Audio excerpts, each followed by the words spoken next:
Ahoj, moje jméno je Bára a vítám vás u nejnovější 142. epizody podcastu Neplecha ukončena, ve kterém rozebíráme knihy o Harrym Potterovi tak dopodrobna, že na úplném konci nezůstane jediný neotočený list. Minule jsme Neplechu ukončili s Harrym, který v rukou vítězně svíral své vesměs pozitivní výsledky NKÚ a dneska se podíváme na kapitolu 6, která se jmenuje Drako v obrtlé. V angličtině se tahle kapitola jmenuje Draco's Detour. Doslovně by to tudíž bylo Drakova zacházka nebo Drakova oklika. Je to aliterace, ale v češtině by to nefungovalo, asi zřejmě Drakova oklika nevystihuje, o co v té kapitole jde. Tudíž pan překladatel zvolil doslovnější Drakov obrtlé. Mám takové tušení, že tohle to bude hodně napitá epizoda, takže jdeme bez váhání na to. První věta je, že několik dalších týdnů Harry strávil pouze na Weasleyovic zahradě, ven nesmí chodit pochopitelně kvůli ochraně. Naštěstí pro něj mají Weasleyovic zahradu velmi rozsáhlou a její součástí je dokonce celý jeden sad, ve kterém oni teda můžou hrát fanfrpál. Hrají 2 na 2, Flair se pravděpodobně účastnit nechce, Harry hraje s Hermionou proti Ronovi s Ginny. A je tedy specificky řečeno, že Hermiona je tak strašná a Harry tak dobrý, že společně v týmu vyvažují výkon Rona a Ginny, kteří jsou oba v pohodě. To nám ale zároveň říká, že Harry je lepší než budoucí profesionální hráčka fanfrpálu a lepší než jeden z těch lepších brankářů v podstatě, když zrovna nemá trému. To by Harry musel být opravdu nejlepší na světě, což je, jak víme. Těch několik týdnů jsou zřejmě 2, protože Harry se do doupěte dostal někdy v půlce července, teďka po těch několika týdnech slaví narozeniny. Je tedy 31. července. Stavil se za nimi Remus a při té své návštěvě oznámil, že našli tělo Igora Karkarova, že byl v chatrči někde na severu, což není zas tak zásadní. Karkarov to měl spočítané od chvíle, kdy naprášil své bývalé kolegy ve Zmaru. Remus ale dodává, že se diví, že Karkarov vydržel tak dlouho, protože třeba bratr Siriuse, Regulus, vydržel jenom pár dní. To indikuje, že Regulus podle toho, co věděli Sirius a Remus, zběhl. Problém je v tom, že Regulus nikdy vlastně oficiálně nezběhl. On byl s Voldemortem v té jeskyni, toho vyděsilo, a tak se tam o pár dní později vrátil, vytáhl, ukradl a v jeskyni zemřel. Což ani Voldemort nezjistil. Voldemort ještě v současnosti neví, že Regulus mu ten medailonek ukradl. To znamená, že z pohledu Voldemorta Regulus prostě zmizel pár dní poté, co ho vzal do té jeskyně a už nikdy se neobjevil. Voldemorta nenapadlo se jít do té jeskyně podívat, co se stalo. Místo toho zřejmě časem rozšířil nějakou historku, že ho Regulus zradil, aby to nebylo trapné. Podle mě, že to mohlo být tím, že v té době už řešil třeba Harryho, ale není to tak, protože Regulus zemřel ve stejném roce, jako se narodila Hermiona, která se narodila dřív než Harry, o rok skoro, takže času měl dost. Pravděpodobně tohle je důvod, proč si Remus myslí, že Regulus zběhl a že ho Voldemort zabil. Nejspíš to buď teda rozšířil sám Voldemort, aby to nebylo trapný, anebo to je něco, co si domyslel řád, aniž by měli nějaké větší potvrzení.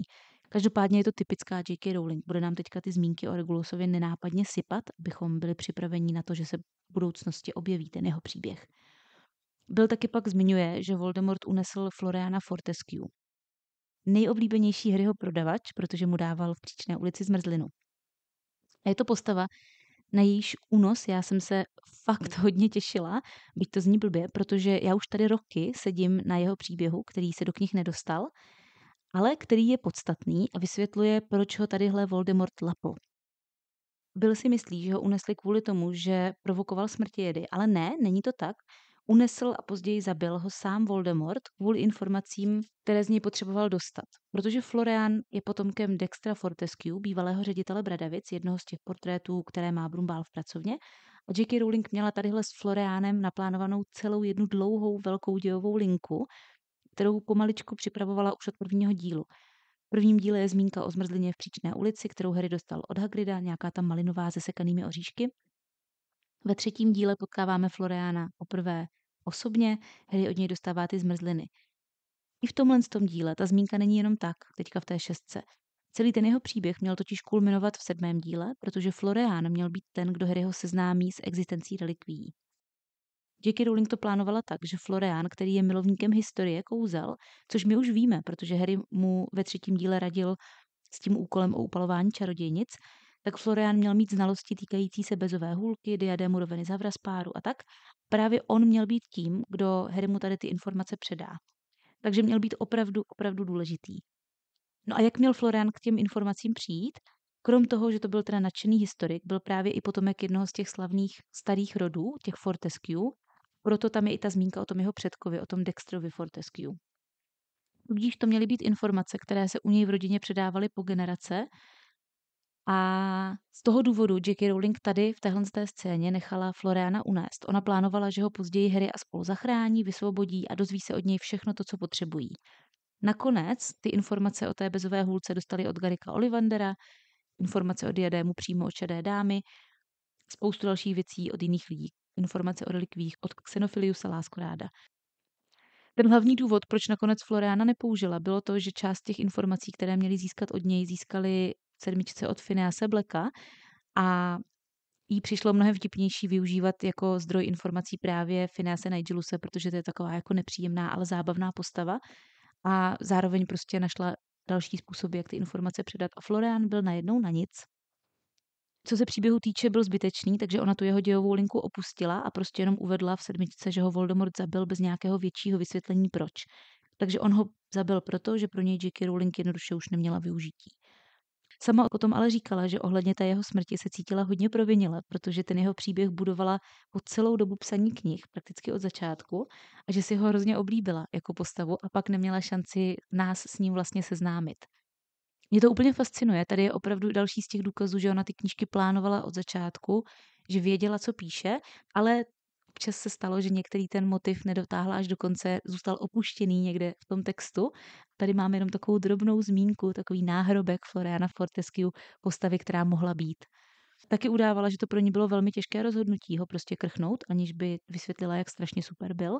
Takže my si ho tady dneska uctíme alespoň takhle fakty v podcastu. I tak je to zábavná zmínka, protože kdo by byl čekal, že jedna z prvních osob, které Voldemort během té své druhé hrůzovlády unese nebo zabije, bude majitel zmrzlinářství. Teď něco o jeho jméně. Florián je varianta českého Floriána neboli někoho kvetoucího, květnatého. V angličtině je květnatý Florid.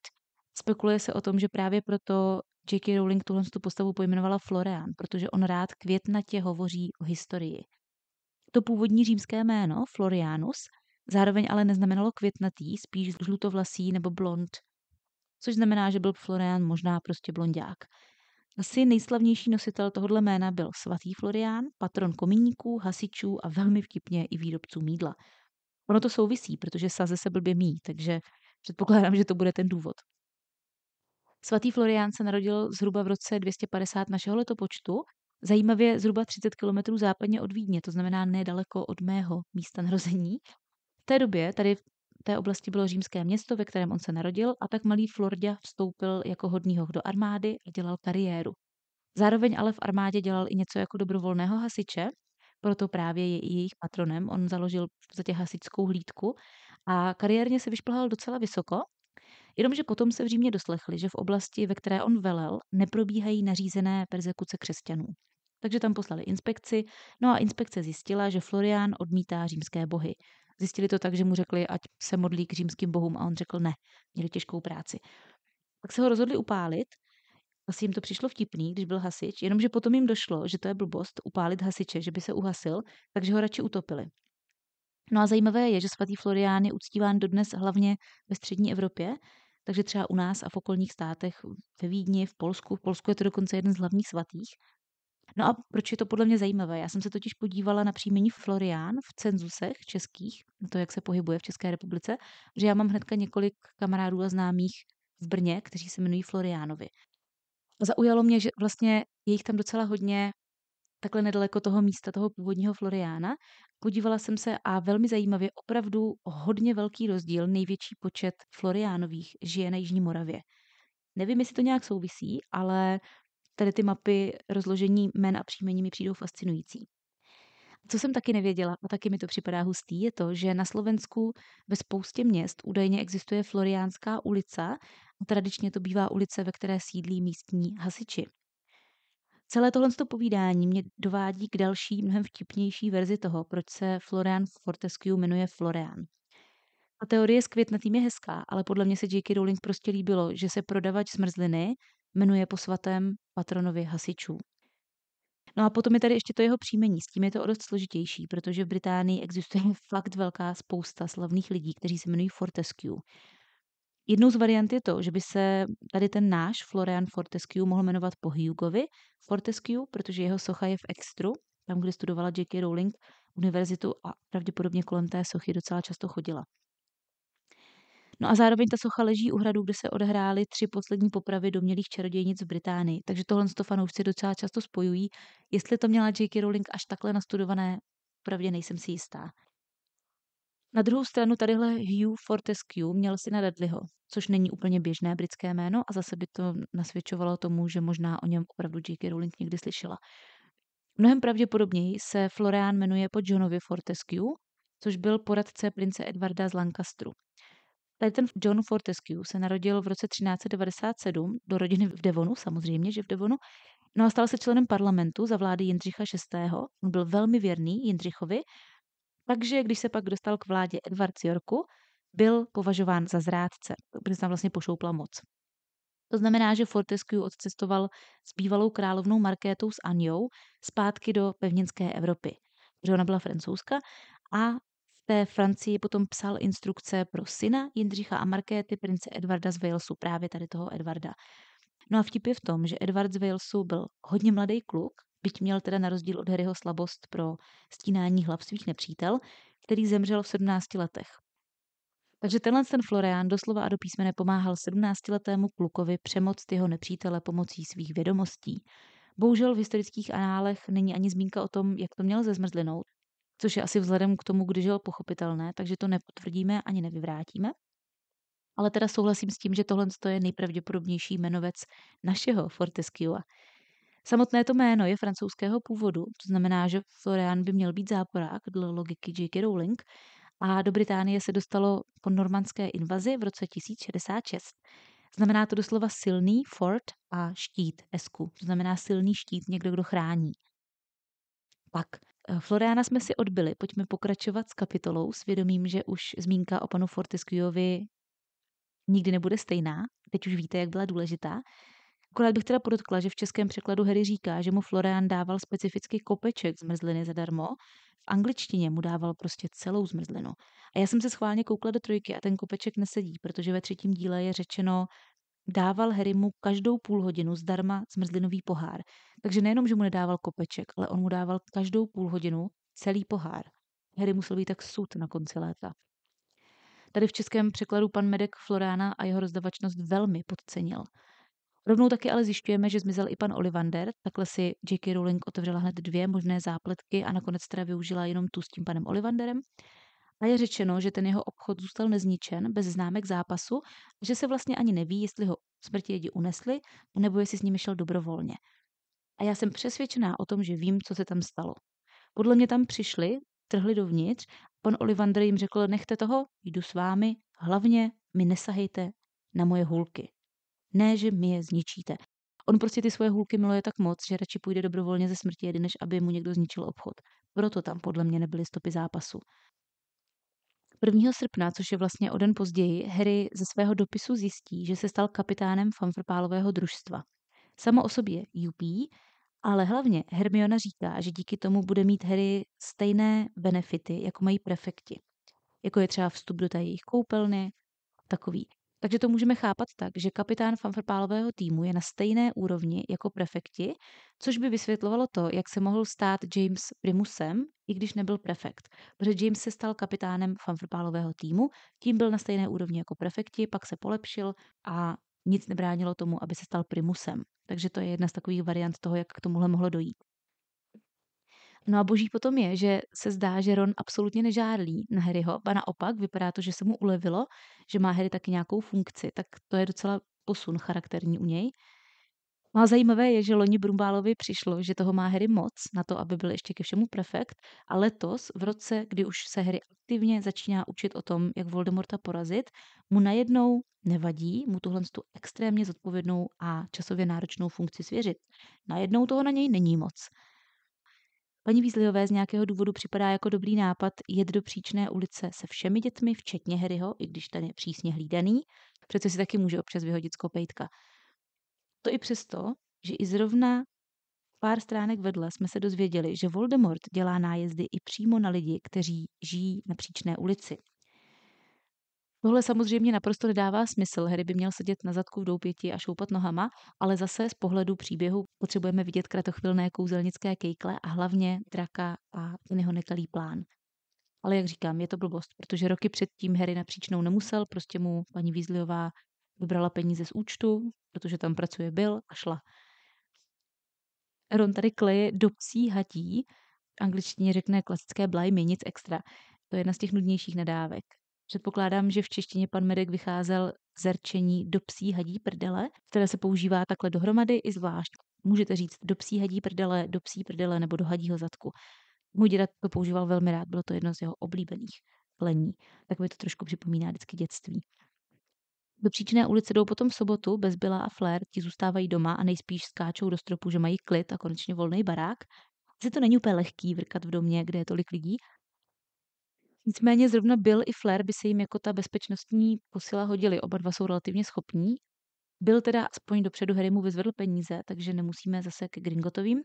To je tak strašně hezký, jak z Harryho penězi disponují doslova všichni, jenom ne sám Harry. Ten jeho trezor je jeden velký průchodák. Bill tady teda říká, nebo naznačuje, že skřeti strkají lidem sondy solidnosti do pozadí, takže Harry nic neříká a velmi, velmi Billovi děkuje. Co to je ta sonda solidnosti, nebo teda probity probe? Je to zdařilý překlad, že v češtině, stejně jako v angličtině, je to slovo se stejným základem. Sonda solidnosti, probity probe. Je to něco, co vypadá jako zlatá anténa od auta, takže není pochyb o tom, kam jí skřiti lidem strkají. Obvykle ale stačí s ní člověka obejít, taky později používá Argus Filch na studenty. Tohle je první zmínka o ní, nicméně od teď, co se bezpečnosti ve světě čara kouzel týče, se bude objevovat častěji, protože ta bezpečnostní pravidla se zpřísnila. Probity znamená bezúhonnost a probe je teda sonda, to znamená, že by to správně byla sonda bezúhonnosti. Zároveň ale tu probe znamená strčit něco tupého do tělesného otvoru, třeba teploměr z lékařských důvodů. Jo? Takže tady je velmi jasné, kam tu sondu skřeti strkají. Potom taky Bill zmiňuje jistého Archieho Philpotta, kterému se tohle stalo. J.K. Rowling a vtipy o zadku nikdy nekončící téma. Tady Archie je velmi neobvyklé až na hranici neexistujícího jména, ale je to hodně podobné Archiemu, tomu, který nemá rád, když mu kolem Franty pěkně fouká. Tak já doufám, že to nebyl ten týž, to už by se na to spodní prádlo asi nechal přeučit chudák po tomhle zážitku. No a co nejvíc nedává smysl, je to, že do Londýna jedou zase auty z ministerstva kouzel. Oni zase jedou z Devonu 3 hodiny do Londýna nakupovat v domě, ve kterém je Letax, s dospělými, kteří se umí asistovaně přemysťovat, s nejhledanějším cílem Voldemorta, s Harrym. Oni jedou 3 hodiny po dálnici do Londýna, kde je může kdokoliv přepadnout. A pak zase 3 hodiny zpátky. Jako dobře, asi je hlídá nějaká kolona aut z Bystrozory, řekněme, ale nebylo by jednodušší prostě Harryho teda buď nechat doma, nebo se s ním přemístit. Harry teda od začátku věděl, že sebou budou mít bodyguarda, bál se, že to bude nějaký ministerský nuďas, patolízal typu Dawlish, a on je to Hagrid. Hádám, že v tom má teda prsty Brumbál. Mimochodem to slovo patolízal je nechutný, i ta představa. Patolízal, fuj. Hagrid letos v létě zřejmě nakupoval, protože má na sobě novinku, bobří kožich, v srpnu. Asi se mu v Bradavicích potůčcích přemnožili bobři, tak holt je picl. Trpky už vybylo, když šel ten Moleskin kabát, tak teďka teda přešel na bobry. No a teda fascinuje mě, jak Harry na první dobrou pozná, z jaké kůže je co vyrobeno. Možná měl Harry spíš zvažovat kariéru u Madame Malkinové, protože evidentně má velice dobré oko na materiály. Na Bystrozora jeho škoda. Hagrid samozřejmě hnedka jako první věc, kterou musí zmínit, tak to je Klofan, protože Hagrid je miláček, ale informace o tom, že Klofan je šťastný, že je na vzduchu, mě teda ani trochu nepřekvapuje po té, co strávil rok zavřený v pokoji, taky bych byla šťastná na vzduchu. Tom, náš starý dobrý zcvrklý ořech, zrovna leští sklenice, když vlezou do děravého kotle. A čím to je, že ve většině knih, včetně teda Harryho Pottera, hostinští pořád jenom leští sklenice. Obzvlášť v obrovských pajzlech. Já jsem v životě neviděla v hospodě barmana nebo barmanku, který by leštil sklenice. A tady to šudlej co chvíle.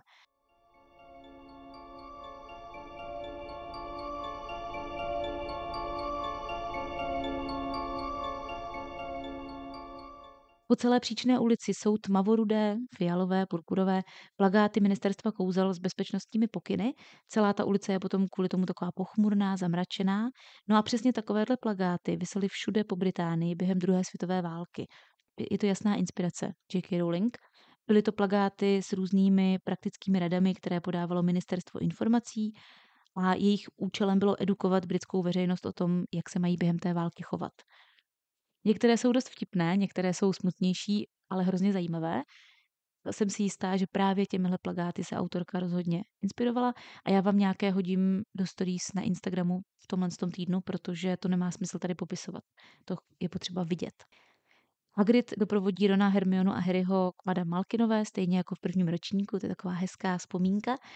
Takže Harry je tady sám, jenom s Hagridem a kamarády uprostřed ulice, o které Voldemort ví, že se do ní Harry nejspíš někdy teď vypraví. Výborný nápad. Naštěstí Voldemort je zrovna tak neschopný jako Ministerstvo kouzel. Stejně jako v Kameni mudrců i při své druhé návštěvě Madame Malkinové Harry potkává draka. Doslova 2krát za 7 let jde ke švadleně a pokaždé tam je i Draco Malfoy. Jediné vysvětlení je, že Draco Malfoy tam tráví opravdu hodně času, že má fakt rád svůj šatník. No, tady máme první výměny mezi Harrym a Narcisou a ano, je to přesně taková kráva, jako jsme si mysleli. Vtipně teda říká, že Brumbál tady nebude věčně, aby Harryho chránil. To je taková zajímavá předzvěst věcí budoucích, ale hlavně Narcisa tady nevěští, ona to ví, že Brumbál tady nebude věčně, protože ví, co se na něj chystá. Tady v podstatě Harryho varuje, nebo mu to říká. Zase je to zároveň i nápověda pro nás ze strany autorky, které jsem si klasicky nevšimla. Ona nám tady v podstatě říká, hele, Brumbál nepřežije, Narcisa to ví. No taky Narcisa říká, že podle ní Harry zemře dřív, než ona bude odsouzena a odvedena do Azkabanu. To se velmi ironicky právě díky ní nestane nikdy. Paní Malfoyová a Draco nakonec u Madame Malkinové nenakoupí, rozhodnou se, že půjdou radši k Keprníkovi a Frivolitce. V angličtině se ta firma jmenuje Twilfit and Tattings. Boží název v obou dvou jazycích. V angličtině je to aliterace, u nás ne. Je to teda obchod taky na Příčné ulici, nejdou kvůli tomu na Obertlou nebo někam, nedej bože, ještě dál. Je to jenom prostě konkurence Madame Malkinové. Will fit. V angličtině to je jasný, je to zkratka z it will fit, neboli sedne to, bude to pasovat, padne to. Tohle jsem pochopila i já jako narodilý mluvčí hnedka z toho slova, bez hledání významu. Zároveň ale twill je látka, která se česky nazývá kepr, proto to je v češtině keprník. Kepr je typ vazby látky, jeden z těch základních typů, jsou to takové ty Včka, jo? Používá se to typicky třeba na výrobu obleků, uniform, šatových kostýmů a hlavně dennodenně se s tím potkáváte na džínech. Takže proto je to keprník. Šla by i ta varianta té hry se slovy it will fit, mohl by to být třeba topadník, ale to by nedávalo zdaleka tolik smysl. Takže od té hry ze slovy pan překladatel úplně upustil. To tatting je zase takzvaná frivolitková krajka, což vysvětluje termín frivolitka v češtině. Je to taková jednoduchá, ale velmi zdobná krajka, ze které se dělají tradičně ubrusy, oblečení, ale třeba i šperky. Je to hlavně extrémně odolná krajka, která lecos vydrží. Takže asi u keprníka a frivolitky nakoupíte zboží, které vám dlouhé roky poslouží, protože jak kepr, tak frivolitková krajka vydrží všechno. No a mě pobavil údajný vznik té frivolitkové krajky. Má se totiž za to, že námořníci, rybáři, když byli na moři, tak se nudili a z nití na sítě začali tvořit různé jiné vazby a tvary. Vymysleli právě tu frivolitkovou vazbu, aby měli co dovést svým ženám jako dárek. Prostě jim vázali krajku během chytání ryb. Madame Malkinová ten drakův odhozený hábit vysaje svojí hůlkou a opět ten potenciál. Místo Dysonu bezová hůlka a jste v pohodě. Potřebuju. Potom se staví v lékárně a Harry s Ronem si jmenovitě nic nekoupí, protože nemají v plánu v lektvarech pokračovat. Další nenápadná narážka, ale zase mě to přivádí k tomu, jak je možné, že neměli v dopise určeno, jestli jsou na kurz pokročilých lektvarů přijati nebo ne. Je to trošku nepraktický, ne? Zjistit až ve škole, které předměty teda budete studovat a které ne. Nemít dopředu učebnice, když jste na hradě uprostřed ničeho, nemůžete si ji jít jen tak koupit. Nedává to smysl. Jako normální postup by byl, že by na konci roku se přihlásili na předměty, které chtějí studovat dál. Podle toho, jestli by složili NKU a byli by přijati, by jim došel dopis z pokyny, co si mají přivést do školy. Tak to bylo ve 3. ročníku s jasnovidectvím a péčí o kouzelné tvory, že jo? Ale zase to by úplně zabilo tu hlavní zápletku tady téhle z té knihy, tu ztracenou učebnici. Zároveň bychom tam pak už neměli to překvapení, takže to nešlo udělat. Potom jdou do kratochvilných kouzelnických kejklí a já jsem zase uvažovala, proč jsou na příčné 93. Je to zase číslo, které se odkazuje k 90. Tentokrát jsem měla okamžitě myšlenku, která se mi potvrdila. A to je to, že dcera J.K. Rowling, Jessica, ta nejstarší, je narozena 27. července, to znamená jenom 4 dny od mámy, 1993. Mimochodem Jessice už je taky 30, což je. No ale prostě rok 1993 je pro J.K. Rowling rozhodně jeden z těch přelomových, protože se jí narodilo její první dítě, takže je možné, že právě kvůli tomu jsou Fred a George v domě číslo 93. Dvojčata se toho nebojí, už ve výloze parodují ty ministerské plakáty a je to reklama na takzvaný střevouzel, což je asi nějaký žertovný předmět, který vám způsobí zácpu. Je to navázáno na to, že se všichni cítí nedobře a zacpaně, protože mají strach z Voldemorta. No a je to skvělý, geniální překlad anglického you know poo. Constipation sensation that's gripping the nation. Doslovně nekakáš, zácpová senzace, která zaujala celý národ. V angličtině se to rýmuje a je to fakt skvělý ten název. Ale zároveň tam je ta varianta you know poo, you know who, to znamená nekakáš, ty víš kdo. Nebo ne, líp, ty víš kdo, ty ser kdo.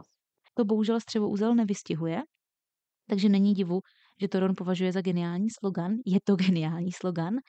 No a teďka ještě zahrnu nějaké ty zahraniční překlady toho střevouzlu. Protože třeba v ukrajinštině je to Kako Zagustin, neboli hovnový zahušťovač. Ve španělštině, a to jsem se fakt rozbrečela smíchy, je to Lord Kakadura. To asi není potřeba překládat.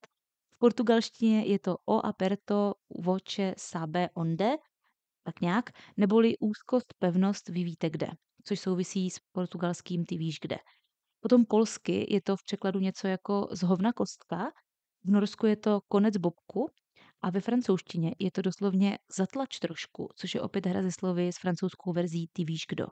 Ve Finsku máme hovno, jehož jméno nesmíme vyslovit, chorvatsky je to nemá kake.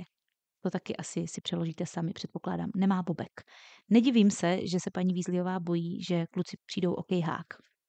Po vstupu do prodejny nejpodnikavějších z rodu Weasleyových si Harry všímá a nám popisuje různé zboží. Je tady zmínka o různých typech brků, které si můžete koupit. A díky jednomu takovému pravopisnému brku budeme brzy mít tu čest zažít scénu s Runilem Weasleyem. Jaké brky tedy Weasleyovi nabízí? Je to samonamáčecí neboli self-inking? Pokud tohle ve světě čara kouzel neměli doteď, tak za A nechápu a za B Fred a George budou fakt bohatí. Tohle by si koupil úplně každý, ne? Nikdo nebude namáčet, když nemusí.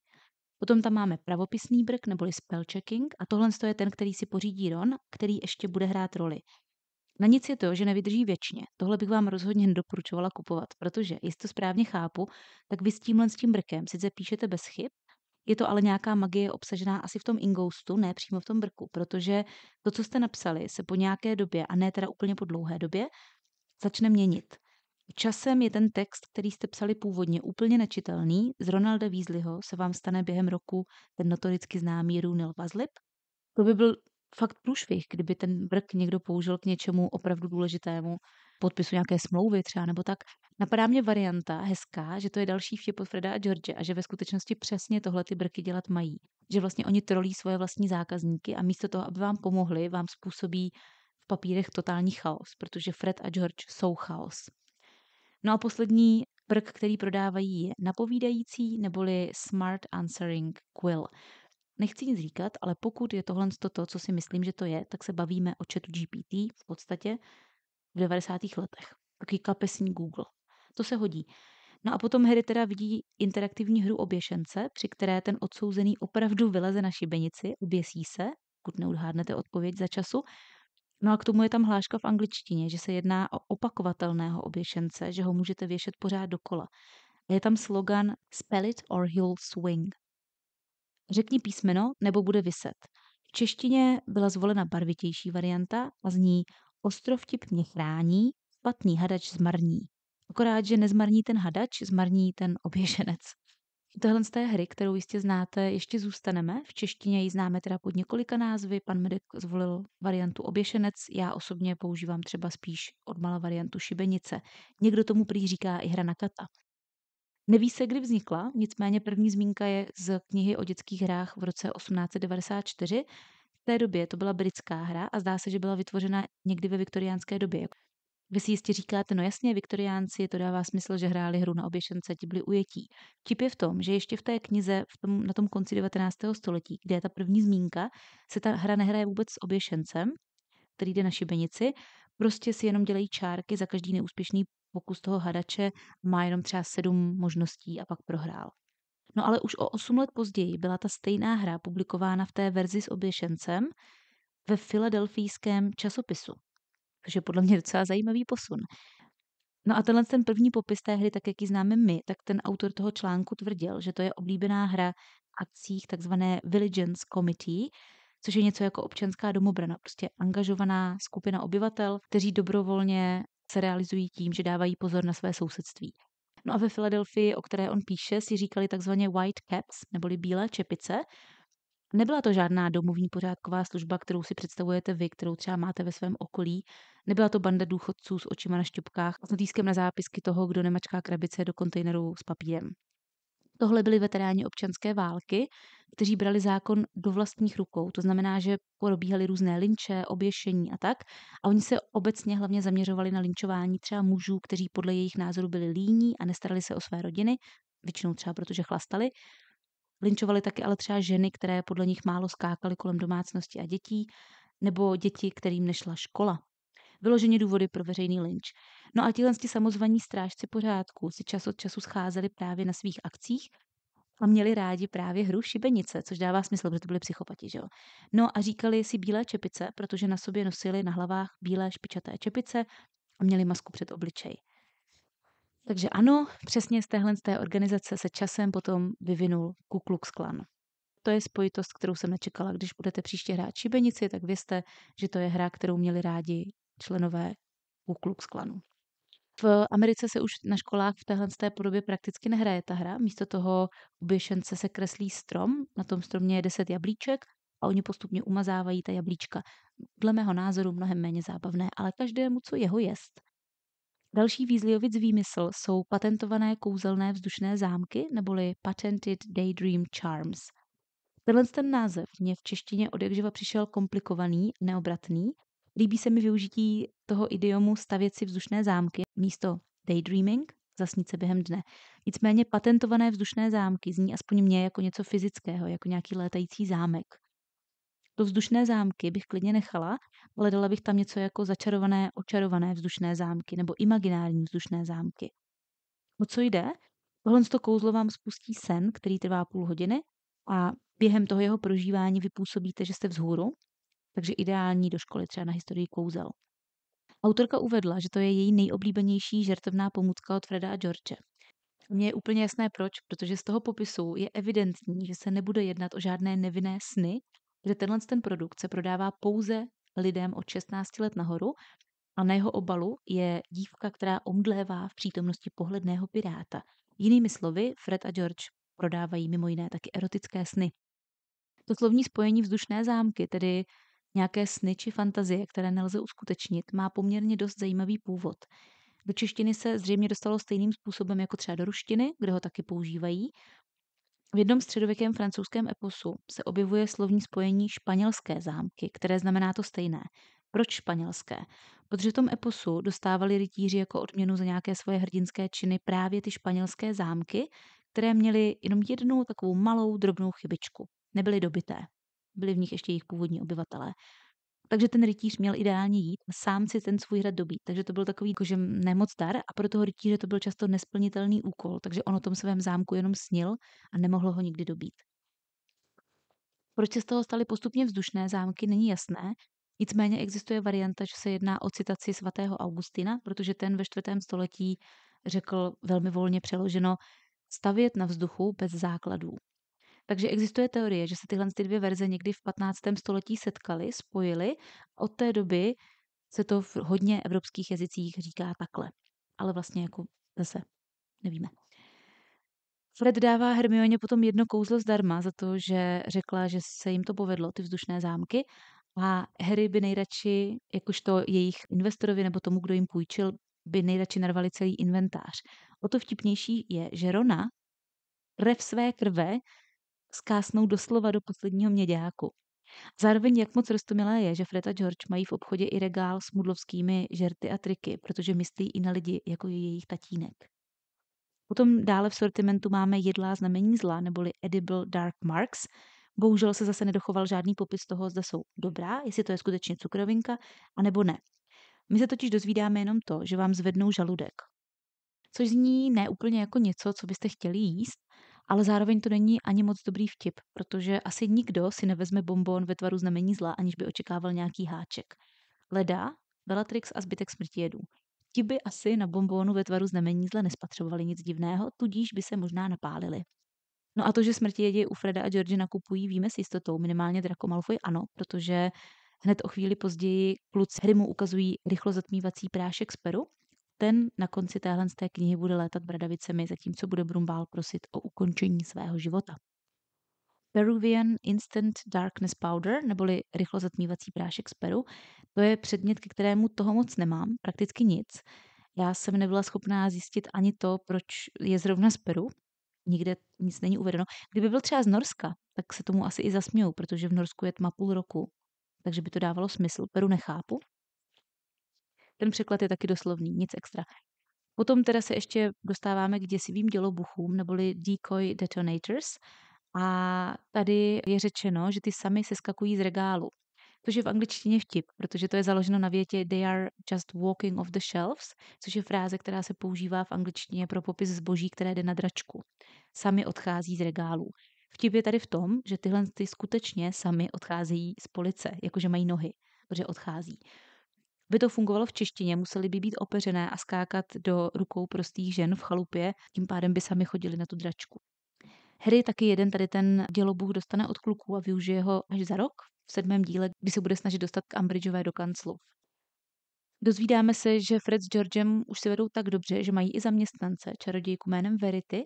A já si musím říct, že J.K. Rowling má tahle jména založená na vlastnostech velmi ráda. Tohle je Verity, neboli pravdivá, pravdomluvná, důvěryhodná. Pak máme ještě Charity, profesorka Barbage, profesorka mudlovských studií. V Cormoranu Strikeovi má Prudence, prostě používá je často a ráda. To verity je z latinského veritas, pravda, takže to je jistě slovo, které znáte z řečení in vino veritas, neboli ve víně je pravda. Každopádně pokud se Verity chová tak, jaký káže její jméno, a v Harry Potterovi se tak obvykle postavy chovají, tak můžou mít Fred s Georgem klidné spaní. Tahle zaměstnankyně jim rozhodně propisky účetní bločky scizovat nebude. George pak říká Harrymu, ať si vezme, co chce zadarmo, ale ať lidem ideálně říká, kde to sehnal. Takže Fred a George jsou docela dost napřed. Oni v podstatě tady s jednou z největších britských kouzelnických celebrit domlouvají barterovou spolupráci. Není divu, že se jim daří chlapcům.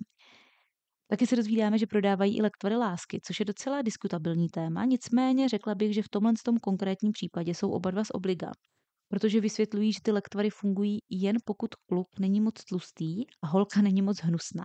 To znamená, že nefungují zřejmě vůbec. Já bych typla, že se jedná o placebo, že ten, kdo ten lektvar podal, získá odvahu toho, kdo ho měl vypít, oslovit a zeptat se ho, jestli by s ní nebo s ním někam nešla. Protože už právě očekává tu kladnou odpověď na základě toho lektvaru. Na druhou stranu tam taky kluci mají odstraňovač beďárů, který vás do 10 vteřin zbaví všeho, od velkých bílých až po černé tečky. A teda to bych jim ruce utrhla za takovou věc.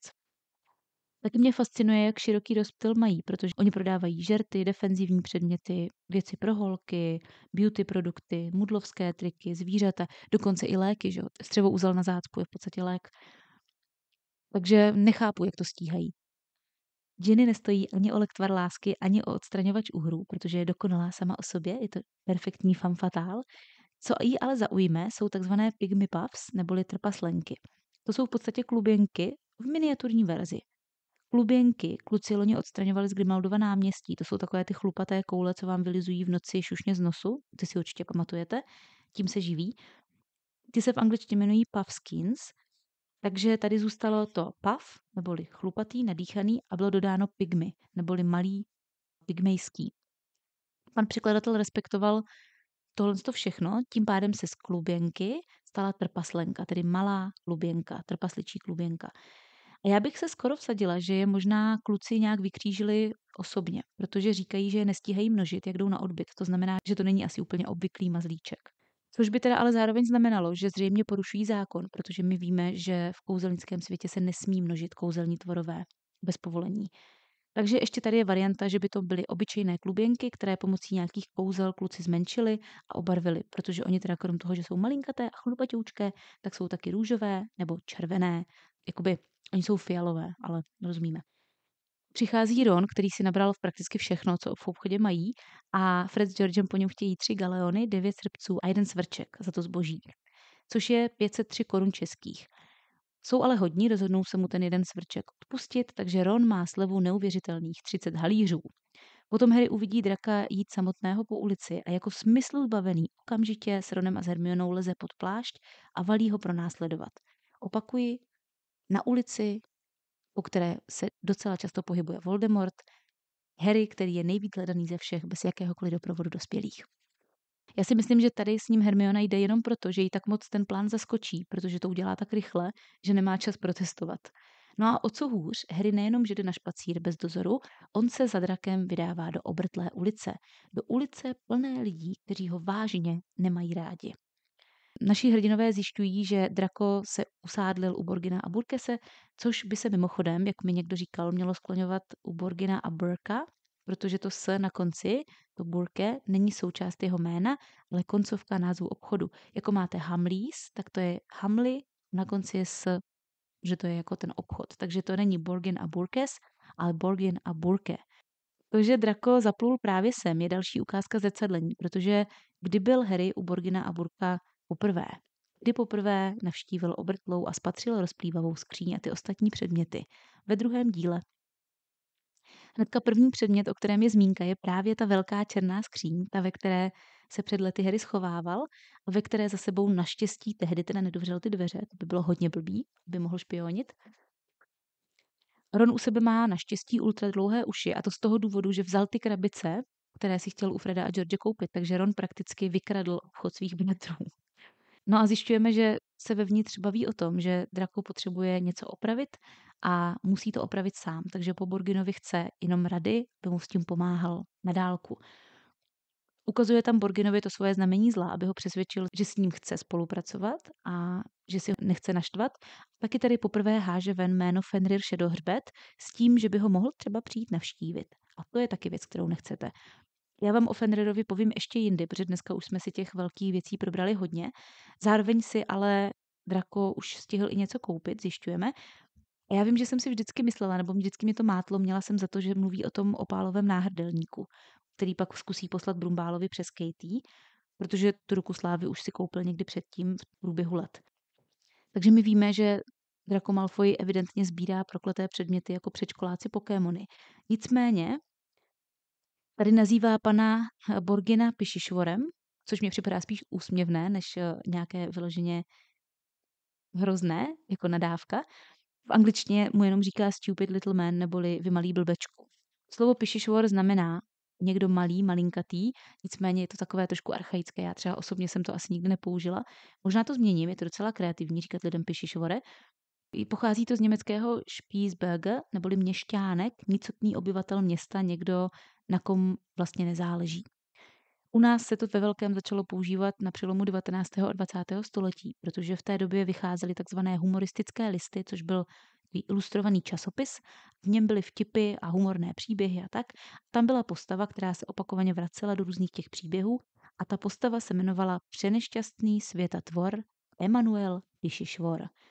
Takže potom podle tady té postavy lidé se začali vzájemně urážet ty Pišišvore. No a to, že si Draco nekoupil ani ruku slávy, ani opálový náhrdelník, víme proto, že Borgina uráží, že si to nemá jak odnést. Což znamená, že oni se celou dobu baví o té druhé skříni. Draco koupil tu skříň, která je u Borgina, ale chce si ji u něj nechat, protože by před lidmi vypadal jako blázen, kdyby nesl po ulici skříň. Navíc by to bylo nápadné. Takže vlastně jen Borginovi řekne, že ji nesmí prodat, ať ji nechá v obchodě a neprodává. Což teda dává mnohem větší smysl než ten náhrdelník, který mě napadl jako první. Ten by si schoval prostě do kapsy. Jako magor by vypadal pouze v případě, že by si ho nosil domů na krku. To by domů asi nedošel, protože ten náhrdelník je prokletý. Navíc opál teda podle mě není úplně moc kámen, který by měl bledému drakovi slušet. Jsou jiné lepší varianty pro něj. Takže ten opálový náhrdelník on si podle mě vymyslí až později, až bude frustrovaný, že ta skříň nejde opravit a navštíví Borgina znova. Moc ale nechápu, proč tu skříň nekoupil a nenechal Borgina, aby mu ji potajmu doručil do jeho sídla. To by bylo asi soukromnější než smrti kteří se do Bradavic přemysťují z obrtlé ulice. Předpokládám, že teda nechce vzbuzovat pozornost tím, že by koupil skříň, která tam u pana Borgina ležela roky netknutá, aby se na to lidi neptali, ale tím, že bude rezervovaná, to stejně bude divný. No a potom tady v závěru té kapitoly je vtipná chybka v překladu, protože Draco říká nikomu ani slovo, Borgine. A tím myslím i vaši matku. Rozumíte? Ne, nebaví se tam o nějaké obskurní paňmámě Borginové, která se pak v příběhu zapomněla objevit, podobně jako Florian Fortescue. V originále mu Draco samozřejmě říká, ať to nikomu neříká, hlavně ne jeho mámě, Narcise Malfoyové. Tady došlo prostě k chybce v překladu. Kluci přemýšlí, o čem to Draco mluvil a shodnou se, že to je škoda, že tam stála ta skříň, že kvůli ní neviděli, na co Draco ukazoval. Výborně zahráno, J.K. Rowling, výborně. Hermiona je akční, hnedka tam vleze a zkouší si něco koupit, aby zjistila, co je na prodej. A mě strašně pobavilo, že tam vleze ze slovy otřesné ráno místo dobré ráno, protože to je její představa toho, jak se mezi sebou zdraví přívrženci zla. Hnusnou chuť. První, na co se ptá, je ten pálový náhrdelník, abychom si ho zase připomněli. A Borgin říká, že jí ho klidně prodá a že stojí 1500 galeonů, což se bavíme o 213 tisících korunách.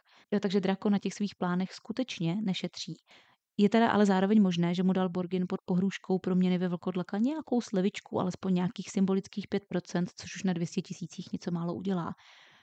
Hermiona prakticky předstírá, že je kamarádka Draka Malfoje. Skoro bych i řekla, že indikuje, že o něj má třeba zájem romantický, podle zámu dary.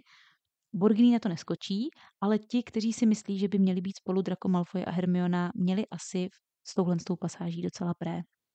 Nicméně ta Hermionina lež, že schání pro Draka dárek k narozeninám, je úplně mimo, protože on se narodil 5. června.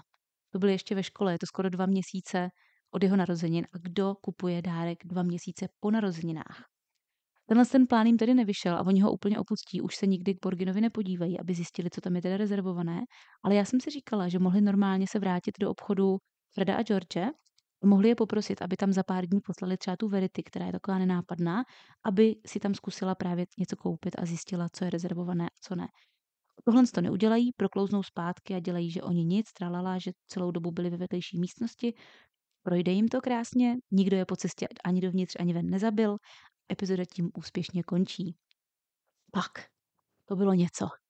Něco to bude tentokrát i na Hero Hero tento týden, protože jsem se rozhodla, že vám budu povídat o vznešeném a urozeném rodu Malfoyových.